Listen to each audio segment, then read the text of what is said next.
بسم اللہ الرحمن الرحیم۔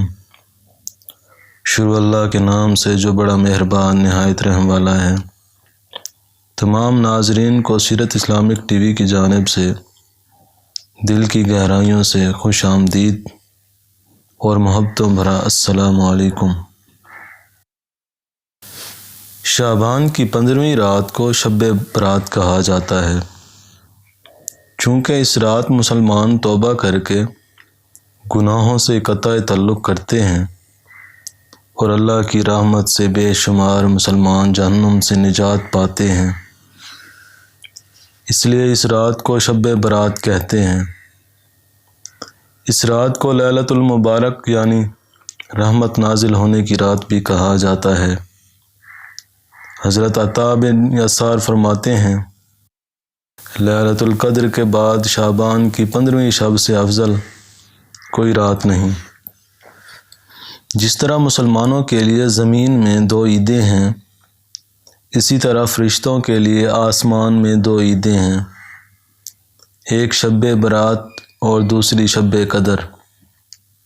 فرشتوں کی عیدیں رات کو اس لیے ہیں کہ وہ رات کو سوتے نہیں، جبکہ آدمی رات کو سوتے ہیں، اس لیے ان کی عیدیں دن کو ہیں۔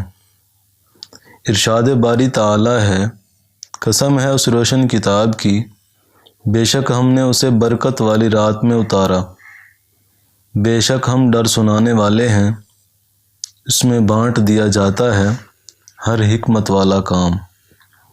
ان آیات کی تفسیر میں حضرت اکرمہ اور بعض دیگر مفسرین نے بیان کیا ہے کہ لیلۃ المبارکہ سے 15 شعبان کی رات مراد ہے۔ اس رات میں زندہ رہنے والے، فوت ہونے والے اور حج کرنے والے سب کے ناموں کی فہرست تیار کی جاتی ہے، اور جس کی تعمیل میں ذرا بھی کمی بیشی نہیں ہوتی۔ حضرت عائشہ صدیقہ فرماتی ہیں کہ رسول کریم صلی اللہ علیہ وسلم نے فرمایا، کیا تم جانتی ہو کہ شعبان کی 15ویں شب میں کیا ہوتا ہے؟ میں نے عرض کی، یا رسول اللہ صلی اللہ علیہ وسلم آپ فرمائیے۔ ارشاد ہوا، آئندہ سال میں جتنے بھی پیدا ہونے والے ہوتے ہیں وہ سب اس شب میں لکھ دیے جاتے ہیں، اور جتنے لوگ آئندہ سال مرنے والے ہوتے ہیں وہ بھی اس رات لکھ دیے جاتے ہیں، اور اس رات میں لوگوں کے سال بھر کے اعمال اٹھائے جاتے ہیں، اور اس رات میں لوگوں کو مقررہ رزق اتارا جاتا ہے۔ حضرت عطا بن یسار فرماتے ہیں، شعبان کی 15ویں رات میں اللہ تعالیٰ ملک الموت کو ایک فہرست دے کر حکم فرماتا ہے کہ جن جن لوگوں کے نام اس میں لکھے ہیں ان کی روحوں کو آئندہ سال مقررہ وقتوں پر قبض کرنا ہے۔ اس شب میں لوگوں کے حالات یہ ہوتے ہیں کہ کوئی باغوں میں درخت لگانے کی فکر میں ہوتا ہے، کوئی شادی کی تیاریوں میں مصروف ہوتا ہے، کوئی کوٹھی بنگلہ بنوا رہا ہوتا ہے، حالانکہ ان کے نام مردوں کی فہرست میں لکھے جا چکے ہوتے ہیں۔ چونکہ یہ رات گزشتہ سال کے تمام اعمال بارگاہ الہی میں پیش ہونے اور آئندہ سال ملنے والی زندگی اور رزق وغیرہ کے حساب کتاب کی ہے، اس لیے اس رات میں عبادت الہی میں مشغول رہنا رب کریم کی رحمتوں کے مستحق ہونے کا باعث ہے، اور سرکار دو عالم صلی اللہ علیہ وسلم کی یہی تعلیم ہے۔ حضرت عائشہ صدیقہ فرماتی ہیں کہ ایک رات میں نے حضور اکرم صلی اللہ علیہ وسلم کو اپنے پاس نہ پایا تو میں آپ کی تلاش میں نکلی۔ میں نے دیکھا کہ آپ صلی اللہ علیہ وسلم جنت البقیع میں تشریف فرما ہیں۔ آپ صلی اللہ علیہ وسلم نے فرمایا، کیا تمہیں یہ اندیشہ ہے کہ اللہ تعالیٰ اور اس کا رسول صلی اللہ علیہ وسلم تمہارے ساتھ ناانصافی کریں گے؟ میں نے عرض کی، یا رسول اللہ صلی اللہ علیہ وسلم، مجھے یہ خیال ہوا کہ شاید آپ کسی دوسری اہلیہ کے پاس تشریف لے گئے ہیں۔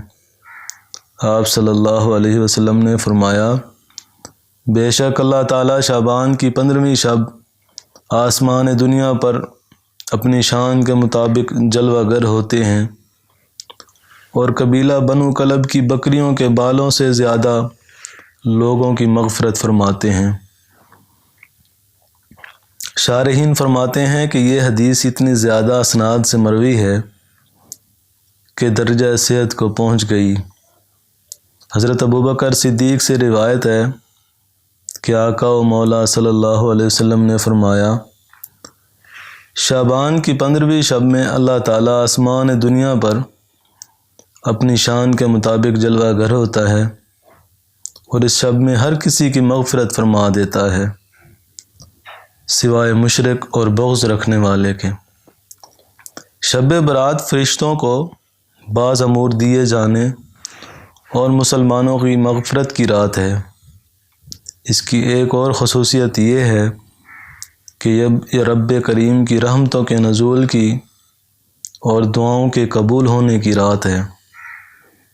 حضرت عثمان بن ابی العاص سے روایت ہے کہ حضور اکرم صلی اللہ علیہ وسلم کا ارشاد ہے، جب شعبان کی 15ویں شب آتی ہے تو اللہ تعالیٰ کی طرف سے اعلان ہوتا ہے کوئی مغفرت کا طالب کہ اس کے گناہ بخش دوں؟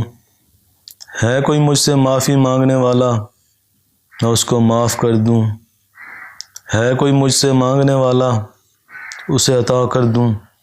اس وقت اللہ تعالیٰ سے جو مانگا جائے وہ ملتا ہے، وہ سب کی دعا قبول فرماتا ہے سوائے بدکار عورت اور مشرک کے۔